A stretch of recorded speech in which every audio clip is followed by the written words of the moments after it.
आपल्या सर्वांचं हार्दिक स्वागत द ऑफिसर मध्ये। आणि आपली पूर्व परीक्षा, आपल्या जर काही डेडलाईन आपण बघितल्या तर आपली पूर्व परीक्षा, त्याच्याही अगोदर आपली मेन्स जी आहे तर ऑक्टोबर 2026 मध्ये आपली मेन्स आहे की नाही। त्यानंतर आपली जी प्रिलिम्स आहे प्री एक्झाम ती 31 मे ला आहे की नाही, बरोबर। म्हणजे प्रिलिम आणि मेन्स यांच्या दरम्यानचं जर आपण अंतर बघितलं तर ऑक्टोबर महिन्यात I think second week October मध्ये आपली एक्झाम सुरू होईल, सेकंड वीक मध्ये समथिंग। तर ऑक्टोबर आपण सोडून दिला तर जून, जुलै, ऑगस्ट आणि सप्टेंबर आपल्या हातामध्ये उणे-पुरे 4 महिने आहेत। म्हणजे या दरम्यान 4 महिन्यांचा हा कालावधी आहे। आता कुठलीही परीक्षा जर 100% यशस्वी आपल्याला करायची असेल, जी आपली नेहमीच अपेक्षा असते की मला पहिल्या प्रयत्नामध्ये यश मिळावं, त्यातही मला पहिल्या प्रयत्नामध्ये माझ्या मनाजोगती पोस्ट मिळावी, तर मित्रांनो त्याचं एक साधं सोपं सूत्र आहे आणि ते म्हणजे कोणत्याही परीक्षेमध्ये यश मिळवायचं असेल तर त्याच्या अगोदरचे 3 ते 4 महिने तुम्ही काय करताय।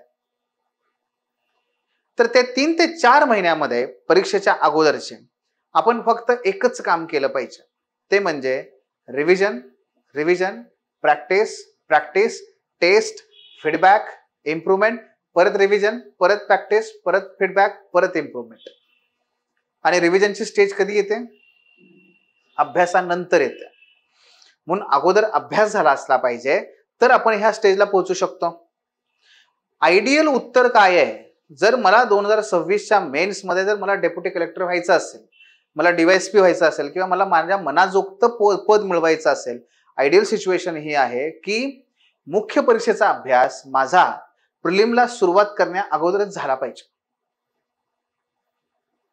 परंतु जेव्हा की बऱ्याच विद्यार्थ्यांची मागच्या काळामध्ये आयोगाचं शेड्यूल कोलमडले असल्या कारणाने आपल्याला पण शेड्यूल बसवता नाही आलं आणि बऱ्याच विद्यार्थ्यांची सध्या अवस्था थोडीशी वेगळी आहे। एमपीएससी असो किंवा अथवा यूपीएससी असो, दोन्ही परीक्षांमध्ये आपल्याला वेळ कधीच पुरत नाही।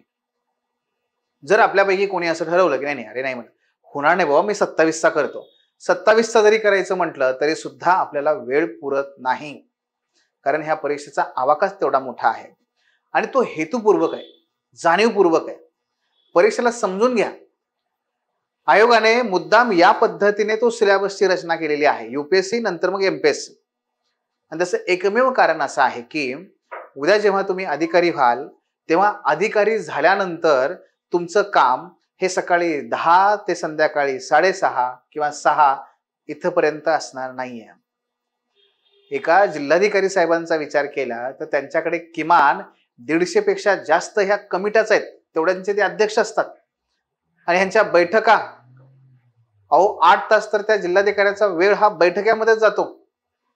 फायलींचा अभ्यास कधी करणार, सह्या कधी करणार, दौरे कधी करणार? म्हणजेच काय, तो जिल्हाधिकारी असू द्या, तो उपजिल्हाधिकारी असू द्या किंवा तहसीलदार असू द्या, ह्या सगळ्यांच्या कामाचा आवाका प्रचंड मोठा असतो। त्यात पदांची संख्या रिक्त फार मोठी आहे। एका अधिकाऱ्यावर 2-2 पदभार आहेत। दुसऱ्या अतिरिक्त पदभाराचा पगार मिळतो असं नाही, आजकाल 10% द्यायला सुरुवात झाली आहे, पण संपूर्ण मिळत नाही।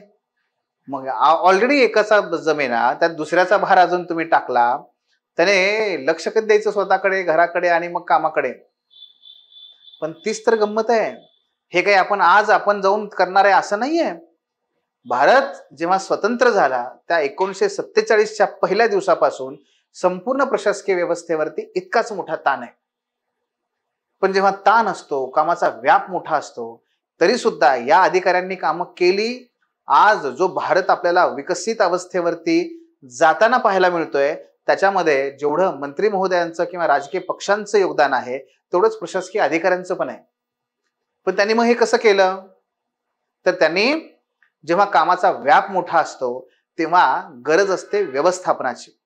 आपलं व्यवस्थापन जमलं पाहिजे आणि व्यवस्थापनामध्ये सगळ्यात महत्त्वाचा मुद्दा असतो तो म्हणजे प्राधान्यक्रम। आपल्याला प्राधान्यक्रम देता आला पाहिजे. तिसरा मुद्दा असतो डेलिगेट करणं. काही कामं, काही जबाबदाऱ्या आपल्या अधीनस्थांकडे सुपूर्त करणं, हे शिकावं लागतं. आणि हे ज्याला जमतं तो उत्तम प्रशासकीय अधिकारी असतो. अन्यथा सगळी जनता त्याच्या नावाने खडेच फोडते की अरे फाईलीच सरकत नाही साहेबांच्याकडून, हा पुढे जातच नाही, निर्णयच घेत नाही, हा मग तुम्हाला पैसे पाहिजेत का, तुम्हाला काम करायचं नाहीये का, हा अशा प्रकारच्या बाबी व्हायला लागतात. आयोग काय बघताय, आयोग तुमच्याकडून हे बघताय की उद्या जे तुम्हाला करायचंय ते तुम्हाला आज जमतं का, आपल्याकडे जो एवढा मोठा आवाका आहे ह्या सिलेबसमध्ये तुम्हाला ते जमतं का, त्यात तुम्हाला व्यवस्थापन जमतं का, तुम्हाला प्राधान्यक्रम जमतं का. कारण हे लक्षात घ्या, ही परीक्षा उत्तीर्ण होण्यासाठी मी 6 वर्ष आणि 5 वर्ष अभ्यास केला पाहिजे याची गरज नाही. कारण तुम्ही जर रिझल्ट काढला तर त्या रिझल्टमध्ये एमपीएससी असो यूपीएससी असो तुम्हाला दोन्ही प्रकारचे विद्यार्थी सापडतील, जे पहिल्या प्रयत्नातही अधिकारी होतात आणि ज्यांना 5-5, 6-6 अटेम्प्ट लागले तेही अधिकारी होतात. दोघात फरक काय आहे आणि तुम्हाला कोणत्या कॅटेगरीमध्ये जायचंय, तर निश्चितपणे आपल्याला पहिल्या कॅटेगरीमध्येच जायचंय, आपल्या कमीत कमी वेळेमध्ये अधिकारी व्हायचंय. तर त्यासाठी आपल्याला ते जमलं पाहिजे. व्यवस्थापन अनेक बाबींचं असतं. मग इथे तोच मुद्दा येणार आहे तुम्हाला. मग आता जर प्रिलिम्सचा आपण विचार केला तर प्रिलिम्ससाठी सुद्धा आपण किमान 3 महिने तर बाजूला काढले पाहिजेत. आतापासून आपण काही घटक जसं की चालू घडामोडी वगैरे यांचा विचार केला पाहिजे. मग हे झालं की त्याच्यानंतर काय होईल, मी त्या प्रिलिम्सकडे वळेन. म्हणजेच काय करूया, आपण किमान 3 महिने काढून ठेवूयात. मग काढून ठेवला तुमचा मेचा महिना, एप्रिलचा महिना आणि मार्चचा महिना. तो मार्च, एप्रिल आणि मे हे आपण प्रिलिम्ससाठी अगदी पूर्णपणे राखून ठेवले, कारण स्पर्धा तिथेही तीव्रच आहे. उलट काय होतं, प्रिलिम्स ही तुमच्या 2020 सारखी आहे, मेन्स हे तुमच्या कसोटी सारखी आहे. आज मला खेळता नाही आलं, उद्या कमबॅक करता येईल, या इनिंग मध्ये नाही करता आलं पुढच्या इनिंग मध्ये करता येईल, ऍटलिस्ट ड्रॉ करता येईल. पण इथे कसं आहे, 100 चेंडू आहेत आणि त्यामुळे स्पर्धा तीव्र आहे. मग त्याचाही विचार केला पाहिजे. मग आता आपल्याकडे वेळ किती आहे बघा, नोव्हेंबर मधले हे 15 दिवस, अख्खा डिसेंबर, अख्खा जानेवारी आणि अख्खा फेब्रुवारी, 3.5 महिने आपल्याकडे आहेत. या 3.5 महिन्यामध्ये आपल्याला काय करावं लागेल, तर मुख्य परीक्षेचा किमान अर्ध्यापेक्षा जास्त भाग हा कव्हर करून ठेवावा लागेल. आणि त्याच्यामध्ये येतो तो म्हणजे ऑप्शनल.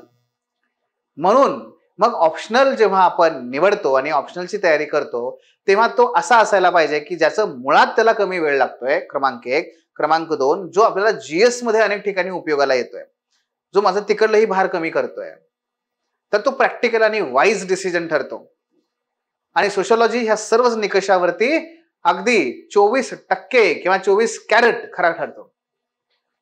कारण सोशॉलॉजीमुळे तो तुमचा एथिक्स असेल, तुमचा एसे असेल, तो सुद्धा तो तुमचा भार कमी करतो आणि इंडियन सोसायटीचाही भार कमी करतो. आणि हे सगळे परस्परांशी जोडल्यामुळे यशाचा हा गोल्डन ट्रायंगल आहे.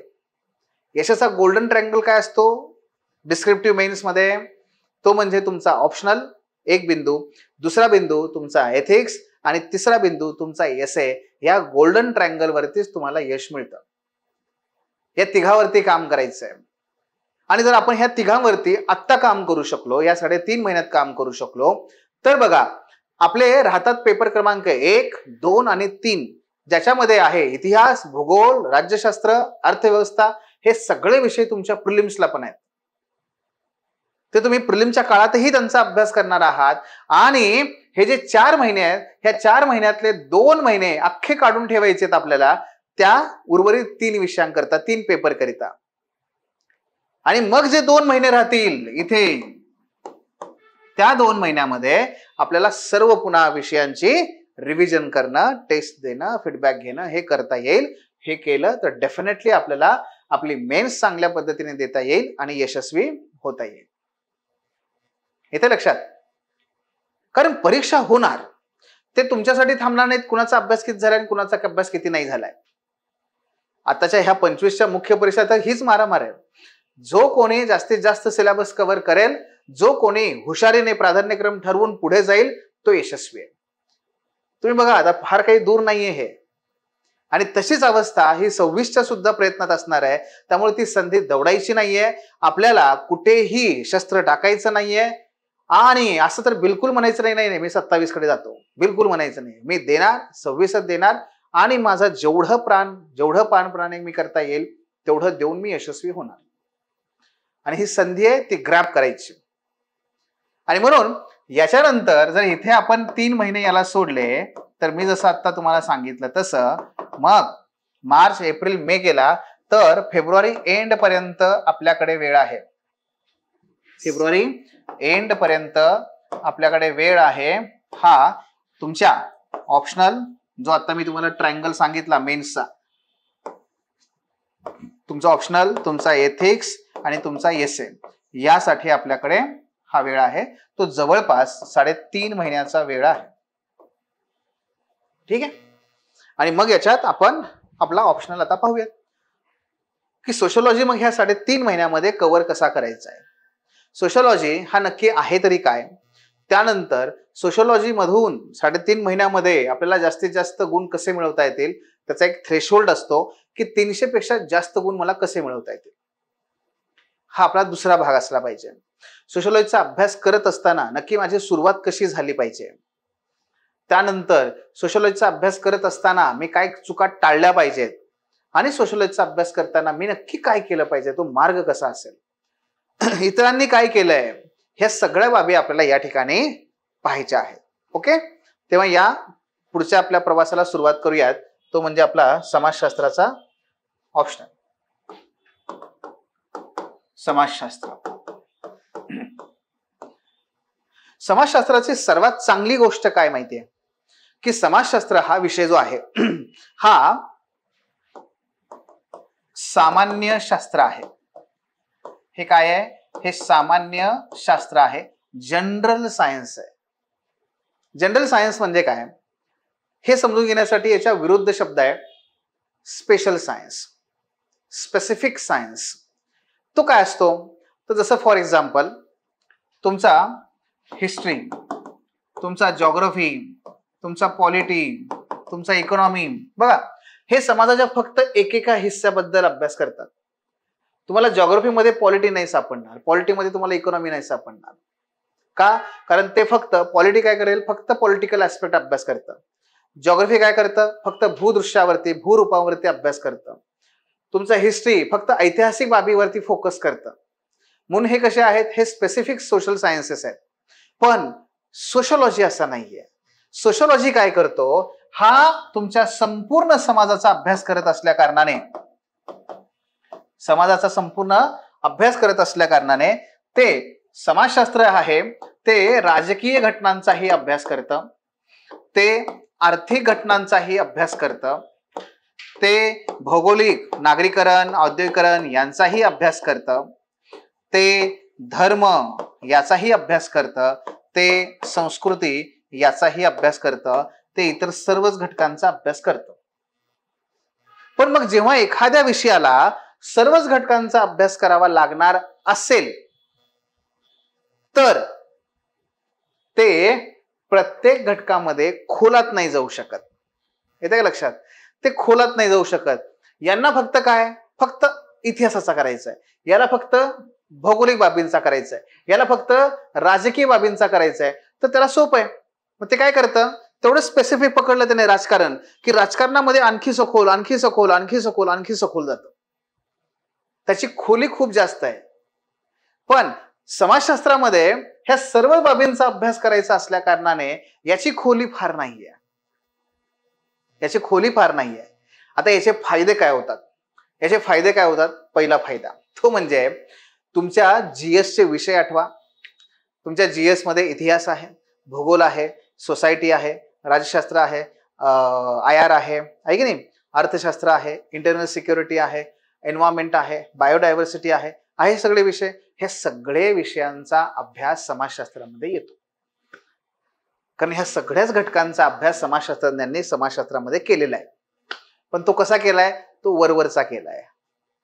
तो कसा आहे, तर तो वरवरचा असल्या कारणाने होतं काय, आपल्याला खूप खोलात जायची गरज पडत नाही आणि त्यामुळे एकतर त्या जीएस मध्ये मी जे जे काही अभ्यास आहे त्या सगळ्याचा फायदा मला इथे होतो आणि इथे मी ह्या सगळ्यांचा अभ्यास करत असल्यामुळे मला जीएस मध्ये पण त्याचा फायदा होतो. उदाहरण सांगतो तुम्हाला, जर तुम्ही सिलेबस बघितला तर तुम्हाला तो कॉपी देईल. तर सिलेबस बघितला तर आपल्या सिलेबसमध्ये राजकारण आणि समाज नावाचा घटक आहे सेपरेट. त्यात लोकशाही आहे. तुम्ही करता का नाही पॉलिटीमध्ये अभ्यास लोकशाहीचा? राजकीय पक्ष आहे, करता का नाही तुम्ही त्या पॉलिटीमध्ये अभ्यास त्याचा? नागरिकत्व तिथे पण आहे, इथे पण आहे. आपल्याला नागरीकरण आहे, जीएस मध्ये पण नागरीकरण आहे. औद्योगिकरण आहे, जीएस मध्ये पण औद्योगिकरण आहे की नाही? आपल्याकडे पर्यावरणाच्या चळवळी आहेत, तुमच्या एन्व्हायरमेंट मध्ये आहे की नाही तुम्हाला? इथे विस्थापनामुळे निर्माण होणारे प्रश्न आहेत, तिथे पण तुम्हाला त्या पर्यावरणामध्ये ते आहे. इथे नक्षलवादाचा अभ्यास आहे समाजशास्त्रात, तिकडेही तुम्हाला इंटरनल सिक्युरिटीमध्ये नक्षलवादाचा अभ्यास आहे. येते लक्षात? ह्या सगळ्या बाबी आहेत. आणि म्हणून सोशोलॉजी काय करतं, हे जनरल सायन्स असल्या कारणाने आपल्याला त्याचे बेनिफिट्स खूप आहेत.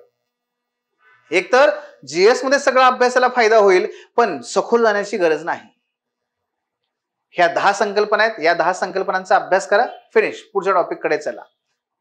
मग धर्म समजून घ्या, मग राजकारण समजून घ्या, अर्थकारण समजून घ्या, नातीगोती, विवाह, कुटुंब हे समजून घ्या, जात व्यवस्था काय आहे ती समजून घ्या, आपले अल्पसंख्याक गट त्यांचं काय, आदिवासींचं काय हे समजून घ्या. वरवर बेसिक. आणि त्यामुळे काय होतं माहितीये, तुम्ही जर आपल्या सोशलॉजीचा क्वेश्चन पेपर बघितला तर तो अतिशय स्ट्रेट फॉरवर्ड आणि ओळखीचा वाटतो. तुम्ही सिलेबस जर वाचला तर तो ओळखीचा वाटतो, कारण हा अभ्यासक्रम कुणाबद्दल आहे? हा आपण ज्या समाजात राहतो त्याचा अभ्यास आहे. मग जर ते जातीबद्दल विचारत असतील, तुम्हाला जात आहे का नाही? जर ते तुम्हाला धर्माबद्दल विचारत असतील, तुम्हाला धर्म आहे की नाही? जर ते विवाह कुटुंब याच्याबद्दल विचारत असतील तर तुम्हाला कुटुंब आहे की नाही? उद्या विवाह करणार की नाही? नाही करणार? हो, उद्या विवाह करणारच आहे आपण. मग ते माहितीच आहे ना सगळं. दर उन्हाळ्यामध्ये जाऊन आपण 2-4 पंक्ती वाढतो, खाऊन पण येतो. बरोबर आहे की नाही? हाच तर अभ्यास आहे सोशलॉजी मध्ये. अजून काय आहे दुसरं? पण एकच फक्त त्याच्यामध्ये डिमांड आहे, एकच फक्त त्याच्यामध्ये कॅच आहे, डिमांड आहे, आणि ते म्हणजे की समाजशास्त्राचा अभ्यासक्रम जर आपण लक्षात घेतला तर तो संपूर्णपणे कसा आहे?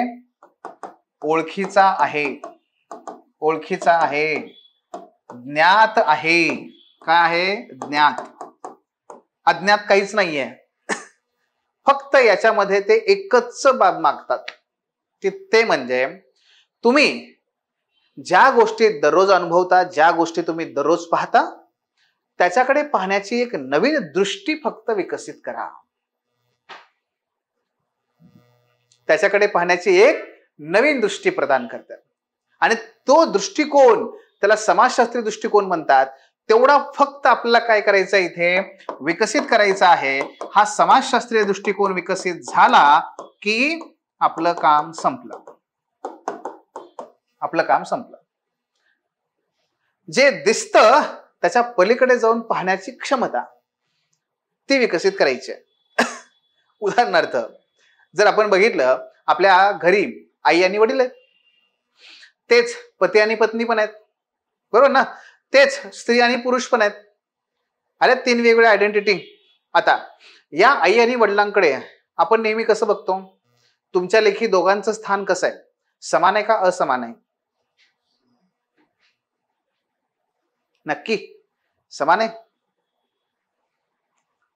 का असमान आहे? समान आहे. तुमच्या लेखी आई पण तेवढीच महत्वाची, तेवढीच आदराची आहे की नाही? आणि वडील पण तेवढेच आदराचे आहेत. आपल्या लेखी दोघेही तेवढेच आदरस्थानी आपल्या आहेत. म्हणजे आपल्या लेखी ते दोघे समान आहेत. पण खरंच ते दोघं समान आहेत का? तो वास्तविक दृष्ट्या सुद्धा जरी आपल्या मनामध्ये आपण आपल्या लेखी ते समानच आहेत, बरोबर ना? आणि वास्तविक दृष्ट्या सुद्धा ते असमान आहेत. प्रचंड असमानता आहे. मोस्टली घर कुणाच्या नावावर असतं, मोस्टली जमीन कुणाच्या नावावर असते, मुलं जन्माला कोण घालतं आणि मुलं नाव कुणाचं लावतात. एखादा विधी असेल, धार्मिक विधी वगैरे, अगोदर कुणाला मानाचं स्थान असतं? कोण आहे? राजकारणामध्ये किंवा सार्वजनिक जीवनामध्ये घराच्या बाहेर पडून निवांतपणे फेऱ्या मारून निवांत येणारा तो कोण असतो?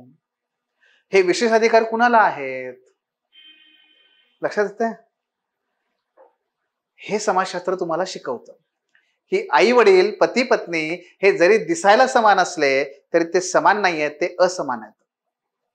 त्यांच्या दरम्यान संपत्तीचं वाटप असमान आहे. त्यांच्या दरम्यान हक्कांचं आणि कर्तव्यांचं वाटप असमान आहे. त्यांच्या दरम्यान संस्कृतीचं ओझं असमान आहे. विशेषाधिकार एकाला जास्त आहेत, एकाला कमी आहेत. नेहमी क्रेडिट एक जण घेऊन जातो, एक जण पडद्याच्या मागची भूमिका बजावतो. हे का? कशामुळे? कोण आहे याला कारणीभूत? येते लक्षात? हे शिकवतं ते समाजशास्त्र. आपल्याला ते शिकायचं आहे. आपण जर ते शिकू शकलो, आपण जर ते केलं तर समाजशास्त्रामध्ये दुसरं काहीच नाही मित्रांनो. सगळा सिलेबस तुम्हाला ऑलरेडी ओळखीचा आहे. फक्त तुमच्या पुढे एकच काम आहे की हे जे दिसतंय त्याच्या पलीकडे जाऊन पाहण्याची दृष्टिकोन किंवा वृत्ती आपल्याला विकसित करायची आहे. इथपर्यंत कळतंय? समजलं? हे आपण केलं पाहिजे. आता पुढचा मुद्दा. जेव्हा या पद्धतीने आपण बघू तेव्हा समाजशास्त्राची आणखी एक व्याख्या कशी केली जाते की समाजशास्त्र म्हणजे समाजाचा पद्धतशीर अभ्यास. आपल्याला जे माहिती असतं ना ते बऱ्यापैकी काय माहिती असतं? जे आपण पाहत आलोय. आपण जे पाहत आलोय आणि त्याला काय म्हणलं जातं? त्याला म्हणलं जातं सामान्य ज्ञान, कॉमन सेन्स. आपल्या इंग्रजी शब्दामध्ये कॉमन सेन्स. आपण बऱ्याच गोष्टी ना गृहीत धरून जातो. हे असंच असतं, हे तसंच असतं, पण ते तसं का? हे असं का? याच्याबद्दल आपण कधी प्रश्न उपस्थित केलेले नसतात. कधी प्रश्न आपण स्वतःला विचारलाय का? जातीशिवाय मी राहू शकतो का? काय गरजेचं आहे जात? जात नाही मानणार मी, नाही पाळणार मी. हा प्रश्न तरी मनात आलाय का आपल्या? काय गरजेचं आहे जात? कधी हा विचारलाय का प्रश्न आपण स्वतःला की अरे बाबा जाती म्हणतात सगळेजण की जात नष्ट झाली पाहिजे, पण ती होत नाही राव. का होत नाही? कधी हा प्रश्न विचारलाय का तुम्ही की ठीक आहे सगळे म्हणतात जात नष्ट झाली पाहिजे, जात वाईट आहे, ही आहे, ती आहे, नष्ट करूया, मान्य आहे, पण कधी मनात प्रश्न आलाय का की अरे जातीचे काही चांगले पण काही काम असतील की जातीमुळे काही चांगल्या गोष्टी पण होत असतील? आलाय का प्रश्न कधी मनात? हे आपल्या मनात प्रश्न आले नाहीत का? कारण आपण संशोधक नाहीये, आपण समाजशास्त्रज्ञ नाहीये. पण हे काही लोकांच्या मनात प्रश्न आले. त्या काही लोकांच्या आले, त्यांनी मग काय केलं? जातीचा अभ्यास करायला सुरुवात केली. येते लक्षात? आणि त्यांनी जो जातीचा अभ्यास केला तो पद्धतशीर पद्धतीने केला आणि त्याच्यातून जे ज्ञान निर्माण केलं ते म्हणजे काय? तुमचं समाजशास्त्र आहे. मग तो डॉक्टर बाबासाहेब आंबेडकरांनी केला, तो महात्मा गांधीजींनी केला, तो घुरियांनी केला, तो इरावती कर्वेंनी केला, या लोकांनी तो केला. तिकडे पाश्चात्य देशामध्ये तो दुर्खिमने केला, तो मार्क्सने केला. आणि हे इनमीन आपल्या सिलेबस मध्ये सर्वात कमी थिंकर आहेत. पेपर 1 मध्ये 5 आहेत, पेपर 2 मध्ये 3 आहेत महत्वाचे. या लोकांनी जो अभ्यास केला त्याच्यातून जे विकसित झालं ते म्हणजे समाजशास्त्र, ज्याचा आपल्याला अभ्यास करायचा असतो. येते लक्षात? आणि आणखी एक याची व्याख्या केली जाते समाजशास्त्राची. ती म्हणजे काय? जी मगाशी मी तुम्हाला सांगितलं तसं की समाजशास्त्र हे काय करतं? तर समाजशास्त्र हे आपल्याला एक इमॅजिनेशन डेव्हलप करून देतं. एक अशा प्रकारची क्षमता विकसित करून देतं की ज्याच्यामुळे जे इतरांना दिसत नाही ते आपल्याला दिसायला लागतं. जे मी उदाहरण मगाशी सांगितलं, इतर सर्वांना आई वडील पती पत्नी हेच दिसतील, पण मला मात्र त्या पलीकडे दिसतं ते शोषण, मला मात्र दिसतं ते म्हणजे कुचंबना, मला मात्र हे दिसतं की ही हिंसा आहे, मला मात्र हे दिसतं की ते असमानता आहे, मला मात्र हे दिसतं की संविधान माझ्या आईपर्यंत पोचलंच नाहीये, संविधान हे फक्त कुठेतरी त्या गावाच्या वेशीपर्यंतच येऊन थांबलेलं आहे, हे मला दिसायला लागतं. कळतंय का? हे ते समाजशास्त्र तुम्हाला एम्पॉवर करतं. आणि म्हणून ते फार इंटरेस्टिंग आहे. का? कारण याच्यामुळे मार्क्स तर मिळणारच आहेत, याच्यामुळे जीएस मध्ये फायदा होणारच आहे, पण याच्यामुळे जी दृष्टी तुम्हाला मिळणार आहे ना ती अधिकारी झाल्यानंतर तुम्हाला सर्वात जास्त उपयोगाला येणार आहे. कारण त्या दृष्टिकोनामुळे तुम्ही इतर सर्व अधिकाऱ्यांपेक्षा दरवर्षी नाही म्हणलं तरी किमान 100-200 मुलं अधिकारी होतात. लक्षात किती राहतात? जर तुम्हाला लक्षात राहणारा अधिकारी बनायचा असेल तर समाजशास्त्र तिथेही मदतीला येतं. कारण इतर सर्वांपेक्षा काम करण्याची पद्धत आपली वेगळी असते. ती याच्यामुळे का? कारण समाजशास्त्राची आणखी एक व्याख्या आहे. कशी? समाजशास्त्र हे मार्शल आर्ट आहे. मार्शल आर्ट माहिती आहे आपल्याला? माहिती आहे ना? काय मार्शल आर्टचं वैशिष्ट्य काय आहे? काय वैशिष्ट्य आहे मार्शल आर्टचं?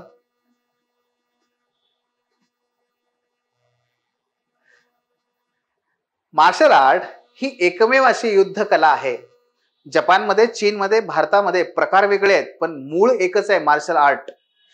त्या मार्शल आर्टची ही एकमेव युद्ध कला आहे मित्रांनो, की जी हल्ला कसा करावा यापेक्षा झालेला हल्ला परतावून कसा लावावा, संरक्षण कसं करावं याची कला तुम्हाला शिकवतं मार्शल आर्ट. मग ते अक्षय कुमार असू दे, आणखी कोणी असू दे, किंवा केरळमधले अनेक लोक असू दे, जे फार तरबेज आहेत या सगळ्या गोष्टीमध्ये. मार्शल आर्ट ते आहे. आणि समाजशास्त्राला त्यांनी काय म्हटलंय? Martial art. कोण म्हटलंय? एक विचारवंत आहेत, फार सुंदर, दिसायला नाही, विचारांनी त्यांच्या, पिएरे बोर्दियू नाव आहे त्यांचं, फ्रेंच समाजशास्त्रज्ञ आहेत. ते म्हणतात की समाजशास्त्र हे मार्शल आर्ट आहे.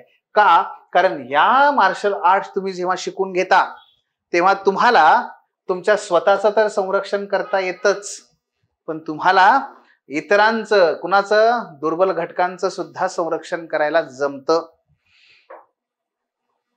तुम्हाला इतरांचं सुद्धा संरक्षण करायला जमतं. ही सक्षमता तुमच्यामध्ये निर्माण करणारं शास्त्र कोणतं आहे? समाजशास्त्र. हे मी का सांगतोय सगळं तुम्हाला एवढ्या सखोलपणे जाऊन? का? त्याचं कारण एकमेव आहे की तो म्हणजे समाजशास्त्र हे मार्क देणारच आहे, पण तुमची दृष्टी आणि तुमचं लक्ष हे मार्कांपेक्षा हे मला कसं एम्पावर करेल, मला कसं ते हे मार्शल आर्ट शिकवेल, या दृष्टिकोनातून जर तुम्ही त्याचा अभ्यास केलात ना, तर त्याच्या एवढा इंटरेस्टिंग सब्जेक्ट नाहीये. आणि जेव्हा इंटरेस्ट क्रिएट होतो एखाद्या सब्जेक्टमध्ये, तेव्हा त्याचा वेग वाढतो आणि त्यानुसार आपलं आकलन पण वाढतं. आणि म्हणून समाजशास्त्र लवकर कव्हर होतो. का? कारण त्याच्यामध्ये प्रत्येक गोष्ट, अरे हे मला माहिती नव्हतं, मी तर हे दररोज करतोय, पण मला माहितीच नाहीये. मग हे काय आहे? हे याच्यामुळे काय होतं, त्याच्यामुळे काय होतं, हे नाही झालं तर काय होईल, ते नाही झालं तर काय होईल, हे दररोज उत्सुकता निर्माण करणारं शास्त्र हे समाजशास्त्र आहे. आणि त्या पद्धतीने एकदा अभ्यास केलात ना, की मग तुमची उत्तरं ही इतर सर्वांपेक्षा वेगळी ठरायला लागतात. कारण तुम्ही फक्त पुस्तक, नोट्स एवढंच नाही करणार, तर तुम्ही दररोज जे समाजात चाललंय तुमच्या अवतीभोवती, ते लगेच तुम्ही त्याला जोडायला लागता. लगेच तुम्ही ते जोडायला लागता. कालच्या लोकसत्ताचं तुम्ही जर अग्रलेखाचं हेडिंग वाचलं, त्या अग्रलेखाचं हेडिंग आहे काय? विष वृक्षाची विषयुक्त फळे किंवा विषारी फळे, असा त्यांनी अग्रलेख लिहिलाय. जर वाचला असेल तुम्ही तर बघा. काय घटना घडली दिल्लीमध्ये? बॉम्बस्फोट झाला, पकडले काही लोक संशयित. हे कोण आहेत सगळे? कोण आहेत सगळे? मुस्लिम आहेत. मग लगेच लोक म्हणायला लागतात काय? मुस्लिम इज इक्वल टू दहशतवाद. बरोबर ना? आहे की नाही? किती मोठा प्रश्न आणि किती मोठं वाक्य आहे, पण किती बेजबाबदार पद्धतीने प्रसार माध्यमामध्ये, समाज माध्यमामध्ये हे वापरलं जातं. मुस्लिम इज इक्वल टू दहशतवाद. मग लगेच त्याला प्रतिवाद करणारी पण लोक असतात. हो, मान्य हो की मुस्लिम सर्व हे दहशतवादी नाही आहेत, पण मग सर्व दहशतवादी हे मुस्लिमच का असतात? मग असे लोक त्याबद्दल प्रतिवाद करायला लागतात. पण मग हे आपण सर्वत्र बघत आलोय, व्हॉट्सअपवर बघत आलोय, मीडियामध्ये बघत आलोय, पण आपण त्याबद्दल कधी सखोलपणे नाही जाऊन त्याला अभ्यासू शकलो. का? कारण अजून आपल्याला ते आर्ट जमत नाही, मार्शल आर्ट अजून आपल्याला ते जमत नाही. आणि म्हणून आपल्याला अल्पसंख्याकांमध्ये, मान्य आहे अल्पसंख्याकांमध्ये मुस्लिम आहेत, बरेच दहशतवादी आतापर्यंत मुस्लिमच सापडलेले आहेत, पण ते फक्त मुस्लिमच सापडलेले आहेत का हो? हा पहिला मुद्दा आहे. दुसरा मुद्दा, दहशतवाद नक्की कशाला म्हणायचं? फक्त बॉम्बस्फोट केला म्हणजे दहशतवाद असतो का? का एखाद्याच्या मनामध्ये जरब निर्माण करणं तोही दहशतवाद असतो? कशाला म्हणायचं दहशतवाद? दहशतवाद हा हिंसक आणि अहिंसक पण असू शकतो का? मग हा जर विचार केला तर आपल्या भारतामध्ये असे कित्येक केसेस सापडलेले आपल्याला पाहायला मिळतील की जिथे इतर धर्मीय लोकांनी सुद्धा रस्त्यावरती येऊन दहशत निर्माण करण्याचा प्रयत्न केला. उदाहरणार्थ, दहशत हे फक्त कुणाचा जीव गेला तरच असते का? का रस्त्यावर येऊन रास्ता रोको आंदोलन केलं, लोकांना त्या ठिकाणी ठप्प करायला लावलं, ती दहशत नाहीये? सरकारच्या मनामध्ये जरब निर्माण करणं दहशत, ती दहशत नाहीये? मग याच्यामध्ये कोण मागे आहे? हिंदू मागे आहेत का? बौद्ध मागे आहेत का? जैन मागे आहेत? जर आंतरराष्ट्रीय स्तरावरची उदाहरणं द्यायची झाली तर म्यानमार सारख्या देशामध्ये जो बौद्ध देश आहे, बौद्ध धर्मीय देश आहे, या देशामध्ये बौद्ध धर्माचा मूळ संदेश शांतता आहे. पण तिथे रोहिंग्या मुस्लिमांना त्यांनी कत्तल करायला सुरुवात केली आणि एकच अल्टिमेट दिला, काय? एकतर इस्लाम बौद्ध कबूल कर, नाहीतर देश सोड. मग तिथे म्हणायचं का आपण नाही प्रत्येक बौद्ध हा दहशतवादी असतो, असं म्हणायचं का? तर मित्रांनो, काय होतं, श्रीलंकेमध्ये तेच झालं. श्रीलंकन तमिळ जे भारतातून गेलेले ते मूळचे हिंदू, आणि तिथले जे श्रीलंकन लोक आहेत ते सिंहली जे बौद्ध आहेत. या तमिळींना जे भारतात तिथून गेलेले कामगार आहेत त्यांना कुठलाही त्यांनी अधिकार दिला नाही, नागरिकत्व दिलं नाही, जगण्याची साधनं दिली नाहीत, गुलामगिरीपेक्षा वाईट अवस्थेमध्ये हे जगले. हे करण्याचा संदेश देतो का मग बौद्ध धर्म? नाही ना. मग तो दहशतवाद नाहीये का? आहे की. ह्या अमेरिकेने खोटी कागदपत्र तयार करून सद्दाम हुसेन सारख्या माणसाला मारलं, त्याला फाशीवर लटकावलं. या अमेरिकेने कित्येक देशामध्ये जाऊन हस्तक्षेप केला आणि लोकांना मारलेला आहे. तो दहशतवाद नाही का? मग अमेरिकन कोण आहेत? मोस्टली हे ख्रिश्चन आहेत. मग याला ख्रिश्चन धर्म म्हणायचं का? ह्या दहशतवादी आहे. हे जे काही आपल्याला विचार सुचायला लागतात ना हळूहळू, त्याची जी चिकित्सा आपण करायला लागतो ना, ती कुठून जमायला लागते? समाजशास्त्रातून. ते समाजशास्त्र आहे. आणि म्हणून समाजशास्त्र, मी तुम्हाला म्हणलं ना आता की समाजशास्त्र इतकं इंटरेस्टिंगली आपल्याला बघायला जमतं की आपल्या अवतीभोवती, कारण जे अवतीभोवती आहे त्याचाच अभ्यास करतोय, जे अवतीभोवती घडायला लागलंय मग लगेच ते कळायला लागतं, अच्छा हे याच्याकडे या दृष्टीने बघायला पाहिजे, अरे हे असं नाहीये, हे तसं आहे. मध्यंतरी मग काळामध्ये आम्ही जेव्हा इंटरव्ह्यू चालू होते मुलांचे, तेव्हा इंटरव्ह्यू मधल्या मुलांना राज्यसेवेच्या एक प्रश्न विचारायचो आम्ही. नेपाळमध्ये जनरेशन झेडच्या युवकांनी युवतींनी आंदोलन केलं आणि तिथलं सरकार कोसळून पाडलं ना, तसं भारतात होईल का हो? हा आमचा प्रश्न होता. काय वाटतं तुम्हाला, तसं भारतात होईल?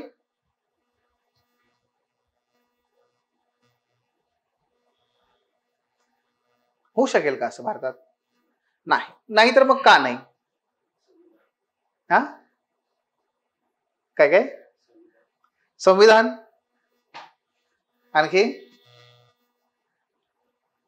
ऑनलाईन का नाही होणार? हा जर आपण तसा विचार केला नाही का की नाही होणार, मग एकाने उत्तर दिलं सर नाही होणार, कारण ना भारतातली लोक, तरुण असू दे नाहीतर म्हातारी असू दे, प्रौढ असू दे, एक येऊ शकत नाहीत. इतके ते विभागलेले आहेत वेगवेगळ्या आधारावरती, ते एकत्रच येऊ शकत नाहीत. असं एकाच उत्तर होतं. एकाचं उत्तर नाही, संविधानाने आपल्याला मूल्य दिलेली आहेत आणि आमचे तरुण तरुणी हे संविधानाला मानणार आहेत, त्यामुळे तसं नाही करणार ते. पण हार्डली त्यानंतर एक 10 दिवसामध्येच लडाखमध्ये याच जनरेशन झेडने अगदी सेम प्रकारे हिंसाचार घडवून आणला. आणि सेम कारण काय? आम्हाला स्वायत्तता हवी आहे, आम्हाला सरकार आमच्या हातात द्या. घडलं की नाही? मग हे कसं, मग याचं विश्लेषण कसं करायचं? त्यासाठी आपल्याला समाजशास्त्राचा अभ्यास करावा लागतो की हे का आणि कशामुळे हे सगळं घडतं. ते गेटिंग येते लक्षात? तर हा तो मुद्दा आहे. आणि या पद्धतीने आपण जर गेलो तर समाजशास्त्र मग अवघड होत नाही. समाजशास्त्र काय करतं बघा, समाजशास्त्र हे मार्शल आर्ट आहे. म्हणजे समाजशास्त्र हे एका बाजूला समानुभूती, ते मुस्लिम जरी असतील, ते जनरेशन झेड जरी असेल, ते विशिष्ट जातीतले लोक जरी असेल, मी पुरुष आहे पण तिथे स्त्रिया असतील, तरी सुद्धा मला ते समानुभूती. समानुभूती म्हणजे एम्पथी. एम्पथी म्हणजे काय? नुसती कोरडी मया आणि उपाशी बस ग बया असली दया नाही दाखवायची. एम्पथी म्हणजे काय असतं?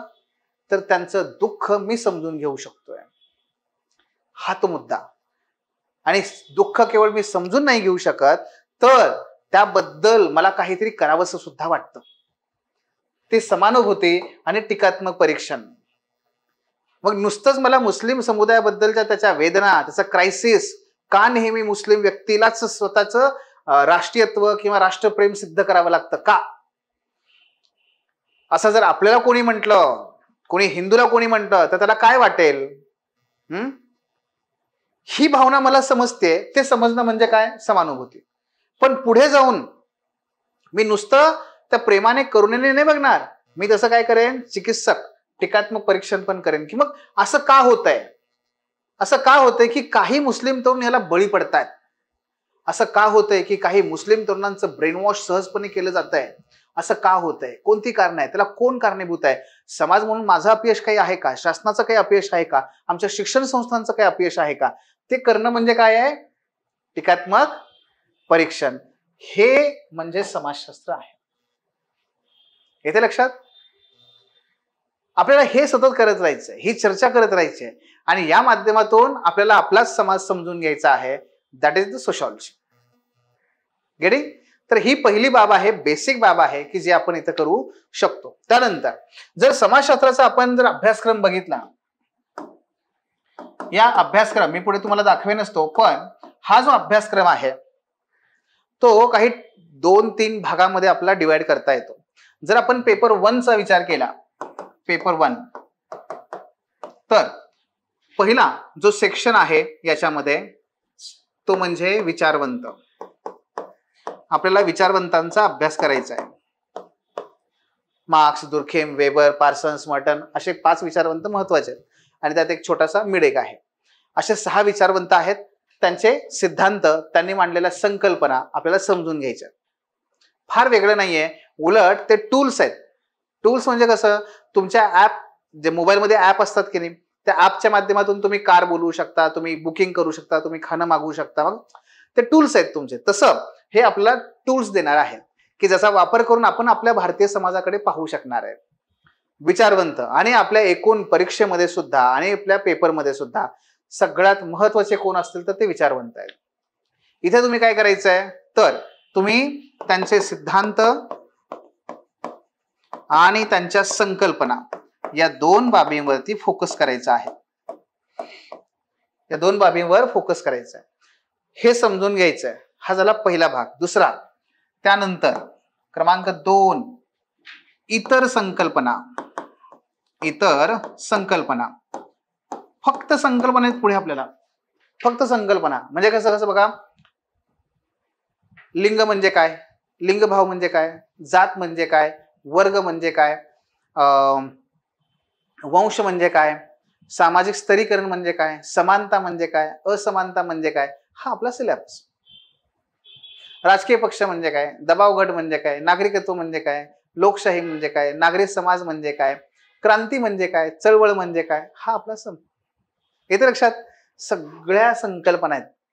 मग त्यांनी काय केलं? हे गट तयार केले संकल्पनांचे. एक, राजकीय संकल्पना, धार्मिक संकल्पना, कुटुंबाच्या संदर्भातल्या संकल्पना, परिवर्तनाच्या संदर्भातल्या संकल्पना. फक्त संकल्पना आहेत. हा आपला दुसरा भाग. म्हणजे सगळ्यात मोठा सिलेबस तो संकल्पनांचाच आहे. आणि मग तिसरा येतो आणि इथं काय करायचं आपल्याला? त्याची खूप चांगली सुस्पष्टता. संकल्पना त्यांची खूप चांगली सुस्पष्टता असणं आवश्यक आहे आणि ते उपयोजन. उपयोजन म्हणजे काय? दररोजच्या जीवनामध्ये ते कसं लागू करायचं एवढं जमायचं, एवढंच बघायचं आपल्याला. मी अगदी सुरुवातीला सांगितलंय सिलेबस आपला कसा आहे आणि अभ्यास कसा आहे आपला? वरवरचा आहे, खोलात फार नाहीये. ओके. आणि तिसरा घटक येतो तो म्हणजे काय? संशोधन पद्धती. संशोधन पद्धती. हे जे समाजशास्त्रज्ञ आहेत यांनी जो समाजाचा अभ्यास केला, तो अभ्यास करण्यासाठी त्यांनी जे काही संशोधन पद्धती वापरल्या त्याचा अभ्यास आपल्याला तिसऱ्या घटकामध्ये येतो. हा पेपर 1चे हे 3 भाग पडतात. 1 थिंकर्स, 2 सगळ्या संकल्पना आणि 3 संशोधन पद्धती. म्हणजे एक इंग्लिशमध्ये शब्द आहे ना, लो हँगिंग फ्रूट. द्राक्षाच्या किंवा आंब्याच्या झाडाखाली तुम्ही कधी गेला असाल, द्राक्षाच्या बागेत कधी गेला असाल, त्यातले काही काही घड असतात बघा, असे खाली लोंबकळत असतात. हा, आणि आपण सहज जाऊन ते घड अगदी कट करून खाऊ शकतो, है ना. काही आंबे असतात ते असे खाली लोंबकळत असतात, पाडाचे वगैरे, सहजपणे तोडू शकतो की नाही. त्यासाठी फार काही कष्ट करावे लागत नाहीत. तसं सहज तोडता येणारं फळ म्हणजे हा टॉपिक आहे. Straight forward question. नमुना पद्धत म्हणजे काय, त्याचे प्रकार स्पष्ट करा. हा साधा सोपा शब्द. समाजशास्त्र सामान्य ज्ञान आहे का सांगा. समाजशास्त्राची व्याप्ती सांगा. असे सोपे सोपे प्रश्न याच्यात असतात.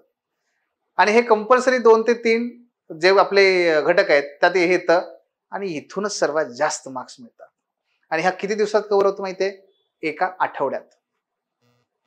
एका आठवड्यामध्ये हा तुम्हाला 100 मार्कांपर्यंत गुण देऊन जातो. येते लक्षात? जर विभाजन केलं मार्कांचं आपण, तर इथे 71 गुण आहेत, इथे 71 गुण आहेत, 140. हा, आणि त्यात काही थोडेसे ऍड केले इकडले तर ते 100 पर्यंत. पण आपण राऊंड फिगर करूयात. इथे 75, इथे 75, किती झाले? 150. राहिले किती? 100. ते 100 इथून. अशा पद्धतीने हा पेपर 1 आला.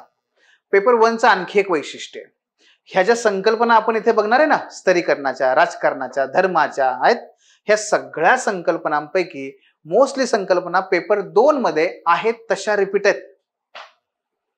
आणि म्हणून पेपर 2 मधला 40% पेपर, 40% भाग हा पेपर 2चा आपण पेपर 1 मध्येच कव्हर करतो.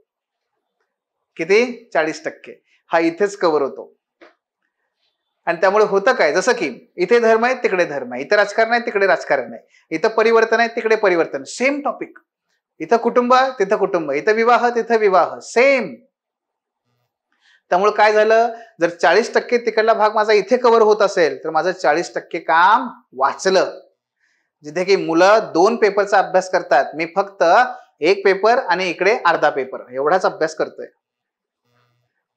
ती समाजशास्त्राची ब्युटी आहे आणि आपल्याला ते करायचं आहे. ठीक आहे, मग पेपर 2 कडे जाऊयात आपण. मग पेपर 2 मध्ये कसं करता येईल? सेम.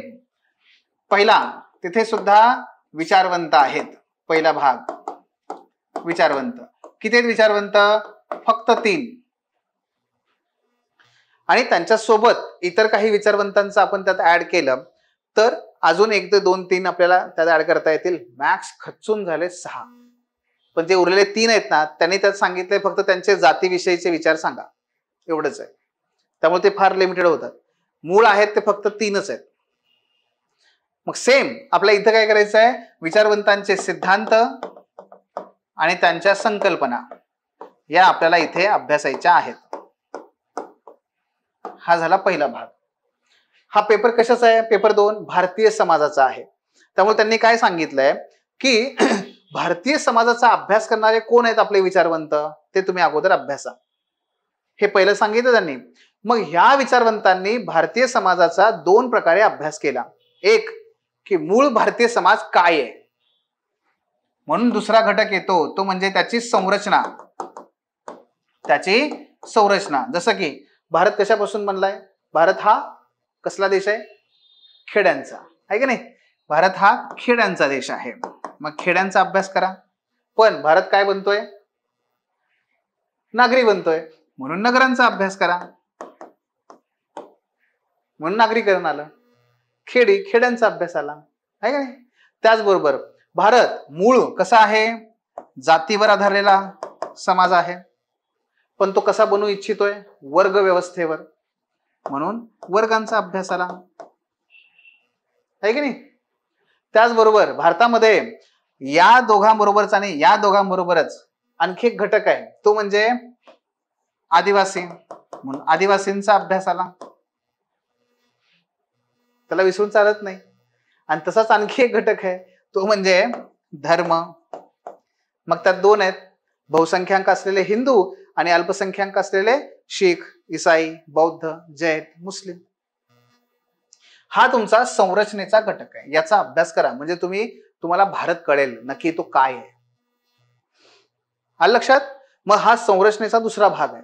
आणि मग तिसरा भाग त्यांनी काय ठेवलाय की ही जी आपली मूळ संरचना आहे ही संरचना कशी बदलत चालली आहे, खेडे कशी बदलतायत. 3 परिवर्तन. खेडी कशी बदलतायत, नगर कशी बदलतायत, आदिम समुदाय कसा बदलत चाललाय आहे की नाही, जाती व्यवस्था ते वर्ग कसं रूपांतरण होत चाललंय, धर्म हे कसं बदलत चाललेलं आहे, त्याचं परिवर्तन आपल्याला इथे बघायचंय. मग परिवर्तन हे नेहमी दोन प्रकारे पाहता येतं. एक, हे परिवर्तन कुणामुळे होत आहे, परिवर्तनाचे घटक. परिवर्तनाचे घटक म्हणजे कोण, कुणामुळे होत आहे. पहिला आहे संविधान, ते संविधानामुळे होत आहे. दुसरा आहे कायदे, कायद्यामुळे होत आहे. तिसरा आहे आपण जे नियोजन आतापर्यंत पंचवार्षिक योजना राबवल्या त्याच्यामुळे होत आहे. चौथा आहे शिक्षण, शिक्षणामुळे होत आहे. पाचवा आहे वेगवेगळ्या प्रकारच्या चळवळी, त्याच्यामुळे होत आहे. सहावा आहे तंत्रज्ञान, हरित क्रांतीसारख्या, त्याच्यामुळे होत आहे. औद्योगिकरण, त्याच्यामुळे आहे की नाही, तंत्रज्ञान. हे सगळे 6 घटक आले परिवर्तनासाठी कारणीभूत असणारे. हे तुमचा सिलेबस. आणि दुसऱ्या बाजूला प्रत्यक्ष काय परिणाम होतोय, मग त्यासाठी काय, शेतीमध्ये कसा बदल होत चाललाय, दारिद्र्य कमी कसं होत चाललेलं आहे, पर्यावरणाचं, महिलांची, दलितांची स्थिती कशी बदलत चाललेली आहे, लोकसंख्या कशी बदलत चालली आहे, आणि हे परिवर्तन होताना काही समस्या निर्माण होत आहेत का, हा आपला सिलेबस आहे. येते लक्षात? म्हणून परिवर्तनाचे घटक आणि परिवर्तनाचं स्वरूप. बघा, पेपर 1 आणि पेपर 2 कळला, हा आपला सिलेबस आहे.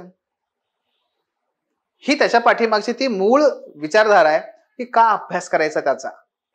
मग हेच तुम्हाला मी आता त्या सिलेबसद्वारे दाखवतो, जो आपण आता सिलेबस त्या ठिकाणी बघूया.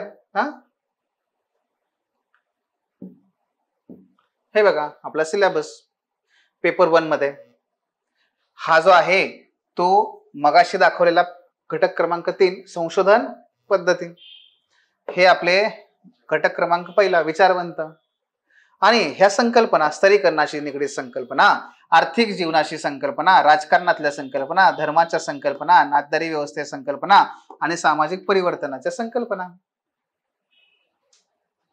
आणि पेपर 2 मध्ये काय काय येतं यातलं, हा घटक, हा घटक, हा घटक, हा घटक आणि हा घटक, हे 5 येतात पेपर 2 मध्ये. पण मेजरली आहेत तसे पेपर 2 मध्ये कोणते आहेत यातले, तर हे 2, हे 3, धर्म, राजकारण आणि नातरी व्यवस्था, हे रिपीट आहेत तसेच पेपर 2 मध्ये. आणि म्हणून ते काढले आपण की मग पेपर 2 मध्ये काय राहतं हे. मग बघा पेपर 2 मध्ये सुद्धा काय म्हटलं मी सुरुवातीला, भारतीय समाजाची ओळख, याच्यामध्ये तुमचे विचारवंत आहेत, हा पहिला घटक. आणि मग संरचना, ज्याच्यामध्ये वसाहतवादी शासनाचा भारतीय समाजावर झालेला परिणाम, त्या संरचनेवर ग्रामीण, कृषक संरचना, जाती, आदिम, आहे की नाही, हे सगळे आपल्या संरचनेचे घटक. नागरीकरण, हे संरचनेचे घटक आहेत आपल्या 2 नंबर. आणि जे परिवर्तन येत आहे ते परिवर्तन कशात, मग हे भारतातील सामाजिक बदल, ज्याच्यामध्ये राज्यघटना, कायदे, शिक्षण येतं. भारतात ग्रामीण भागामध्ये कसं रूपांतरण येत चाललंय, चळवळी कसं परिवर्तन आणत चाललेले आहेत, लोकसंख्येत काय बदल आहे, परिवर्तन होताना काय समस्या निर्माण होत आहेत. कळला? हा आपला सिलेबस अशा 3 भागामध्ये विभागलेला आहे, तिकडे 3, इकडे 3.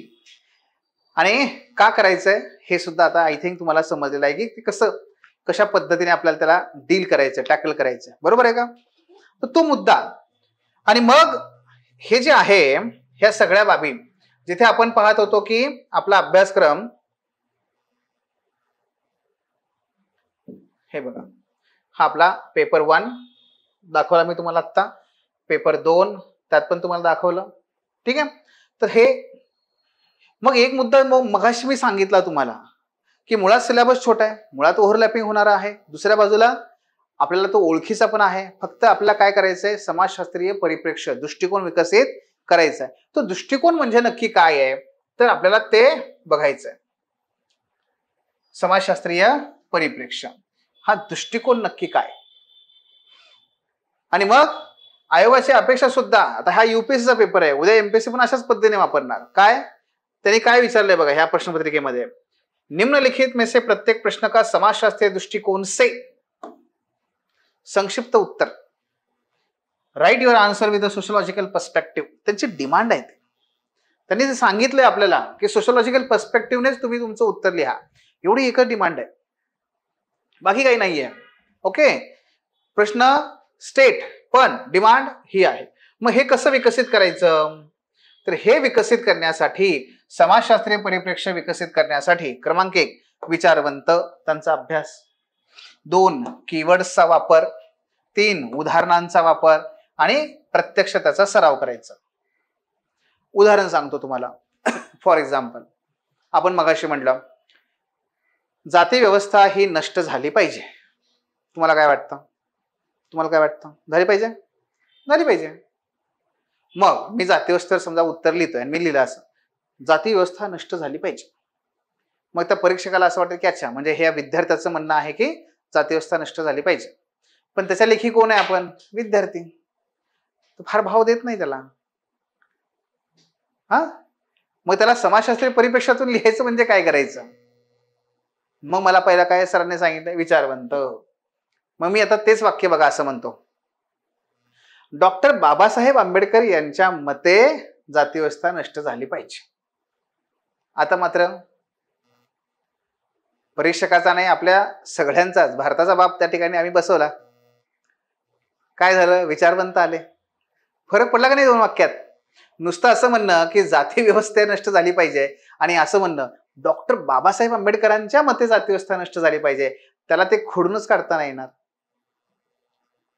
वजन निर्माण झालं. आता दुसरा कीवर्ड.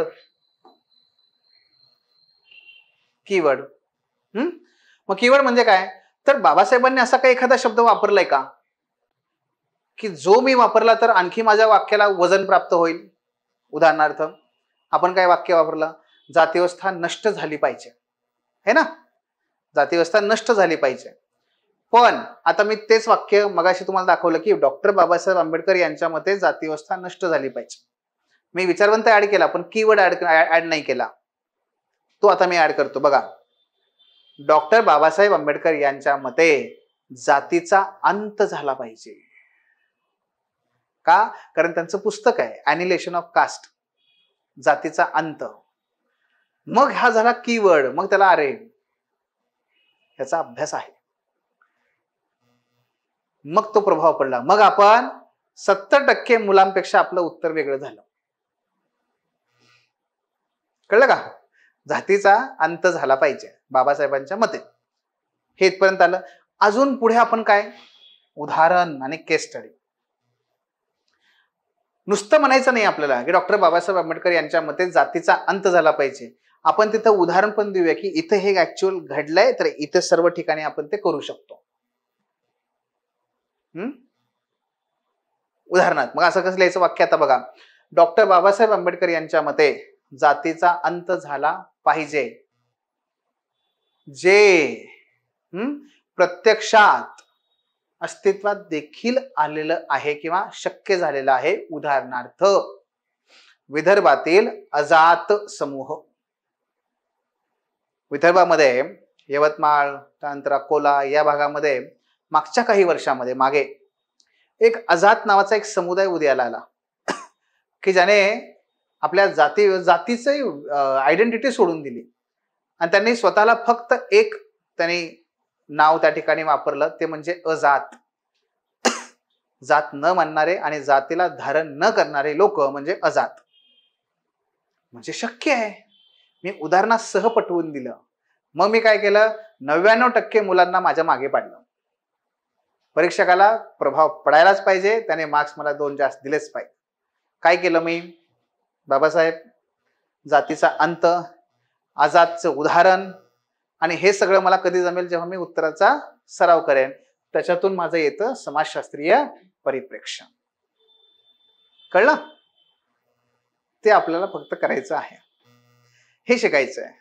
ओके, सो ह्या बाबी आहेत.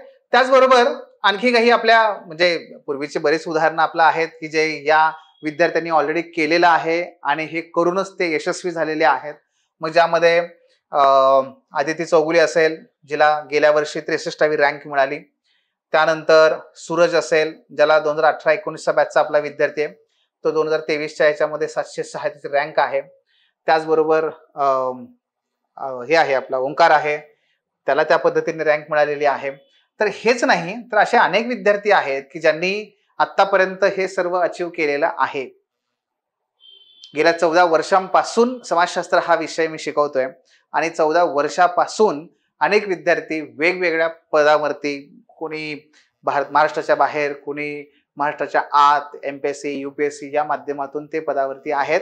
आणि त्या सगळ्यांच्या वेगवेगळ्या अनुभवातून आलेलं हे सार आहे जे तुम्हाला मी सांगतोय, जे पहिल्या दिवशी सांगतोय. काय करायचंय आपल्याला हे पहिल्या दिवशी कळलं ना की मग पुढचा प्रवास सोपा बनतो. चुका आणि शिका यात आपला वेळ नाही घालवायचा आहे. बेसिकली काय होतं की फक्त सिलेबस काय आहे हे सांगणं म्हणजे बॅचचं वैशिष्ट्य किंवा बॅचचा उद्दिष्ट नसावं.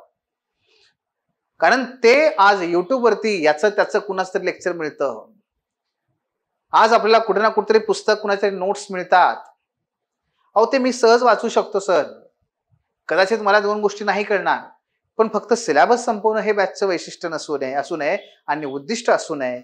उद्दिष्ट काय असावं तर मी एम्पावर्ड झालो पाहिजे, जेणेकरून मला 300+ गुण कसे मिळवता येतील हे मला जमलं पाहिजे. कारण उद्या बॅच संपल्यानंतर जरी समजा काही कारणामुळे मला नाही भेटता आलं, तुम्हाला नाही सारखा संपर्क ठेवता आला, तरी सर मी सक्षम झालो पाहिजे आणि मी पुढे गेलो पाहिजे. आणि त्यासाठी म्हणून आपण डे 1 पासून नक्की हा विषय काय आहे, सिलेबसचं कसं विश्लेषण आहे, बरोबर, आणि काय करायचंय हे आपण सांगितलं. गेटिंग. आणि मग यातलाच एक शेवटचा मुद्दा जो आपण बघू शकता की सुरुवात करायची असेल आपल्याला, तर जर आपण मराठी माध्यमातून तयारी करणार असू तर हे 11वीचं पुस्तक आहे आणि हे 12वीचं पुस्तक आहे.